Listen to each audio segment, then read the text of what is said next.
seja sempre, em nome de Deus, também o nosso. Afinal de contas, este é um dos motivos que hoje aqui nos reúne. Estamos reunidos como família vicentina, primeiro, porque nós acreditamos firmemente que Jesus é o Senhor.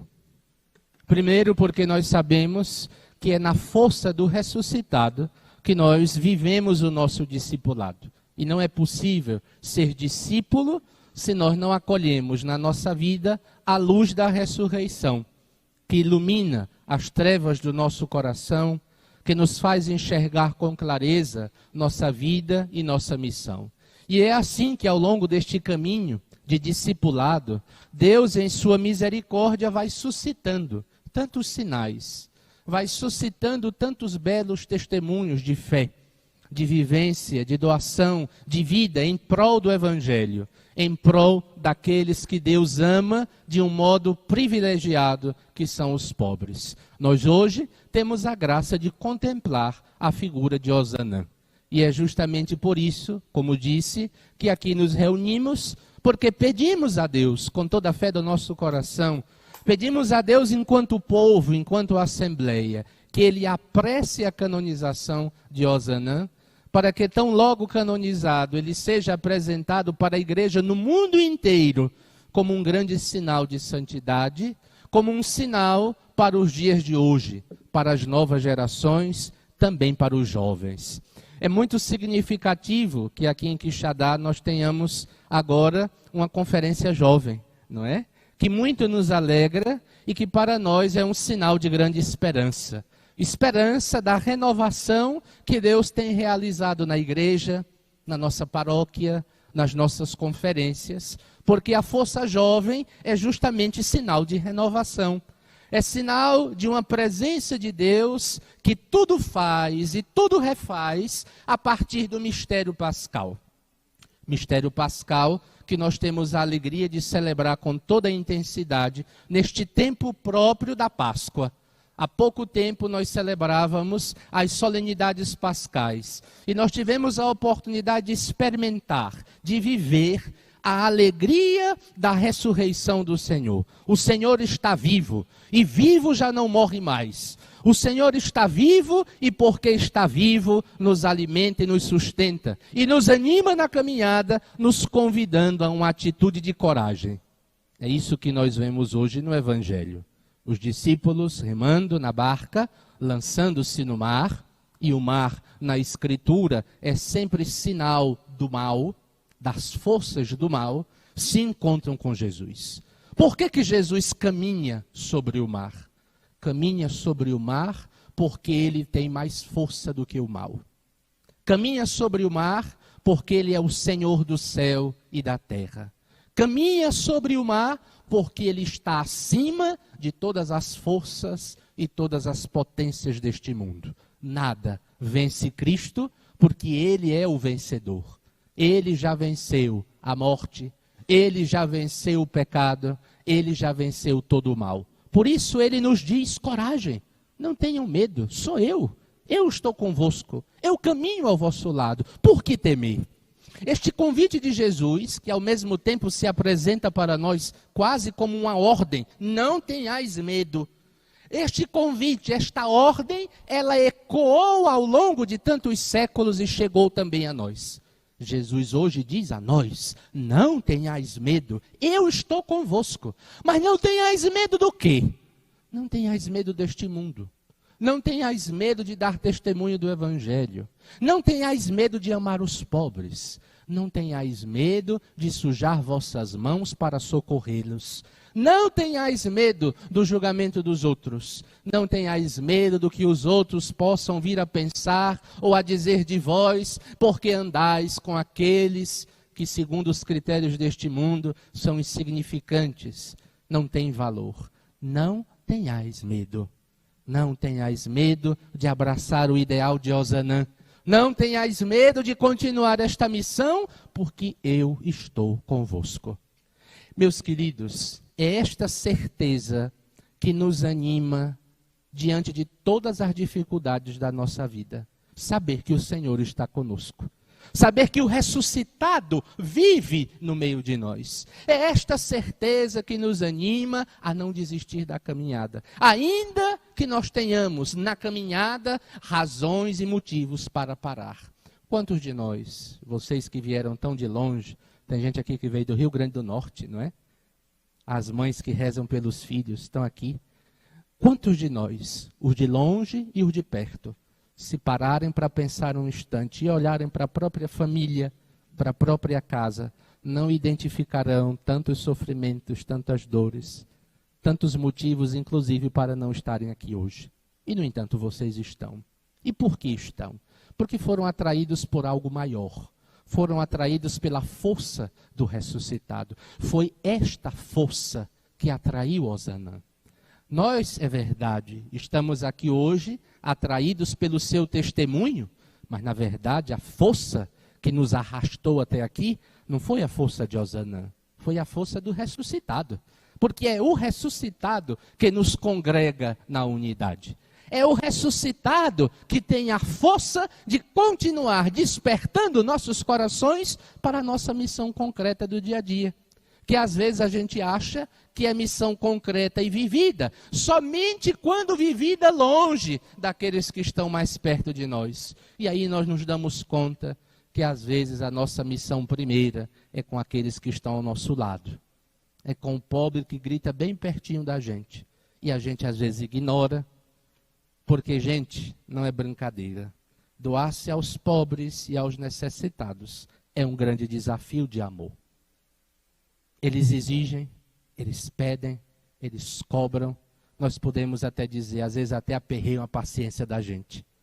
Mas tudo isso, cada pedido, cada exigência, cada aperreação, que porventura eles possam nos fazer, nada mais é do que o grito da necessidade. E nós que somos movidos por uma caridade que não se cansa, vamos ao encontro deste grito por causa de Cristo, que nos amou e continua nos amando com um amor eterno, com um amor infinito. É por causa deste amor, é porque nós nos sabemos profundamente amados por Deus, que nós também amamos os outros. Porque nós sabemos que quando Deus nos olha, quando Deus vem ao nosso encontro, Ele não vê em primeiro lugar meu pecado. Ele não vê em primeiro lugar minha fraqueza. Ele não vê em primeiro lugar minha debilidade. Ele vê, a partir do seu olhar, a obra que Ele fez. Todos nós fomos feitos por Deus com um amor extraordinário. E diante de Deus, todos nós temos um valor infinito. Quanto vale um ser humano? Tem gente que às vezes se faz essa pergunta. Quando nós imaginamos que hoje, neste exato momento, tantos homens e mulheres, mas sobretudo mulheres, são traficadas, são vítimas da exploração sexual, são vítimas do tráfico internacional de pessoas. Quantas crianças que têm seus órgãos retirados para serem comercializados e vendidos. Quanto vale uma pessoa? Quanto vale alguém? Nós valemos o sangue de Cristo. É isso que nós valemos, o sangue de Cristo.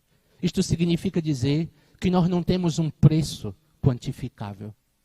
Ninguém vale o valor de dinheiro. O nosso valor é infinito, porque infinito é o amor de Deus por nós. Daí o porquê nós precisamos aprender com o Senhor. Precisamos aprender com o Senhor a olhar os outros com este olhar. É o olhar que Deus olha para nós. Quando Deus me olha com amor. Quando Deus me olha, Ele me olha enxergando em mim aquela beleza das origens que está lá, mas que o pecado tantas vezes desfigura. É isso que nós precisamos aprender, porque foi isso que Osanã aprendeu. Osanã aprendeu a partir de uma vida espiritual cultivada, de verdade, na vivência do Evangelho, no amor a Jesus Cristo. Osanã aprendeu com aquela primeira conferência fundada, que depois será chamada Sociedade de São Vicente de Paulo, e, portanto, se torna o modelo de todas as conferências. Aprendeu juntamente com seus companheiros, cofundadores, que não é possível amar os pobres sem amar Jesus Cristo. Aqui está a verdade fundamental para todo vicentino, que queira ser verdadeiramente vicentino. Um vicentino que ama os pobres, mas não ama Cristo, não só não é vicentino, como é um traidor de Osanã. Trai o ideal de Osanã quem não ama Cristo e a partir desse amor ama também os pobres. Nós somos chamados a ser fiéis ao Evangelho. Ao mesmo Evangelho que moveu o coração de Osanã para pôr em andamento este grande instrumento da misericórdia de Deus, que é a Sociedade Vicentina. As nossas conferências, elas são um grande instrumento da misericórdia e da providência de Deus, porque através delas, tantas pessoas encontram esperança. Através delas, tantas pessoas encontram um pouco mais de dignidade. Através delas, tantas pessoas se sentem amadas. E talvez essa seja a grande missão vicentina no mundo, levar o amor de Cristo a quem ainda não o conhece. Levar o amor de Cristo a quem está à margem. Levar o amor de Cristo a quem não se sente amado. A quem talvez nunca foi amado, nem pelos próprios pais, pela própria família. Quem talvez só fez experiência de sofrimento e de dor até hoje. E de repente, quando vê uma mão estendida, a mão do vicentino, que se torna a mão de Cristo, quando vê aquela mão vicentina estendida, que é a própria mão de Cristo, estas pessoas são profundamente iluminadas. E para elas também se abre um horizonte de esperança. Nós ou nos entendemos como portadores da esperança do ressuscitado, ou nós não nos entenderemos nunca na nossa missão e na nossa vocação. Estas coisas que eu estou dizendo a vocês, elas tocam a questão mais fundamental. Tocam a identidade de vocês. Nós muitas vezes podemos nos perguntar, mas afinal de contas, o que é mesmo ser vicentino? Tem gente que não sabe responder esta pergunta. O que é mesmo, no final das contas, ser vicentino? Passa por tudo isso que eu estou dizendo a vocês. Passa, em primeiro lugar, por uma aproximação sincera, verdadeira com Cristo. E é a partir dele que nós encontramos o sentido para o resto. Eu repito a vocês o que eu disse ontem. Sem Jesus Cristo, nossas obras de caridade se tornam meramente filantropia. Filantropia não salva ninguém.